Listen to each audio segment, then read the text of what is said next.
Well, I'm going to make roasted tomato soup, which is a lovely way to concentrate flavour of summer red tomatoes. Favorites. So we've got a couple of kilos of chopped tomatoes here.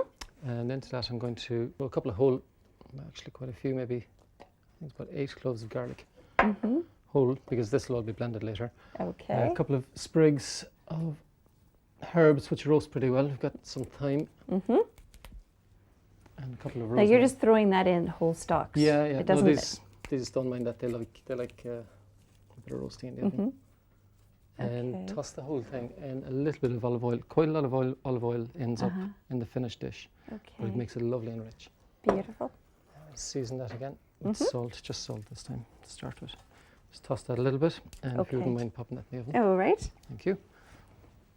Now these are going in to, it's a 180, is it? Pretty hot oven, yeah, even up to 200. They need to blacken a little bit, certainly caramelise and break down completely. That's perfect. So they want to go up to. That's perfect. That takes about anything from 3/4 of an hour to an hour and a half, depending on the oven.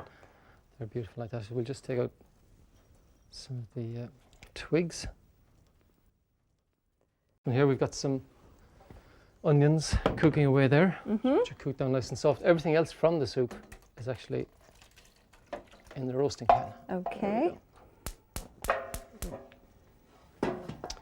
So The one thing that's just your sweated down onions and the roast tomatoes with the garlic and the herbs. And you've got a bit of stock or water? Yeah, we check it to see how much stock it needs. It makes a lot of juice itself, so but it will take some stock. Maybe it's a very, very light vegetable stock. You don't need a lot of extra flavour, background flavour in that. So that should do it, I think. Okay. Now at this point as well, I'd like to add in some softer herbs, maybe some basil and parsley and stuff, which wouldn't have roasted well. So and I've got those. some here. Yeah, And you can just throw those in whole because they're going to get be blended up, aren't they? Yeah.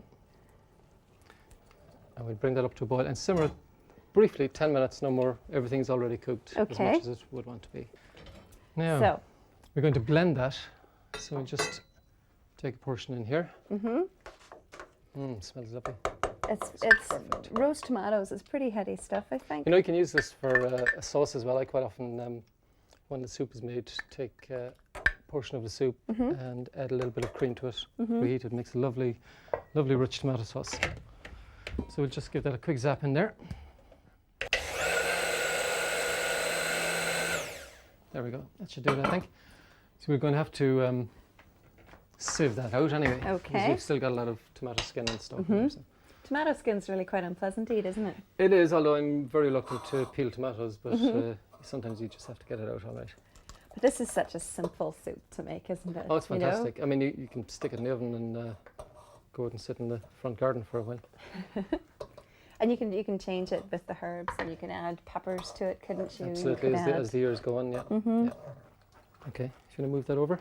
We're ready? Yeah. Okay, and then I've got this just to catch the drips. That's great, we'll just warm that through. And what have you made to garnish your soup with? Well, you could do fresh herbs, pestos, whatever you want really. Today I'm going to do it with a very, very rich basil oil. Again, lovely, beautiful, lovely green olive oil with a lot of basil in it, and some very simple croutons, which I made with just by tossing them in olive oil. That's just a beautiful, beautiful summer meal. Lovely for summer lunch. Perfect. A drizzle of oil. Again, another perfect combination of summer tomatoes and they just, fresh absolutely. basil. They just call out for each other, don't they? There we go. Some croutons. And that's the roasted tomato soup with basil oil. There we go.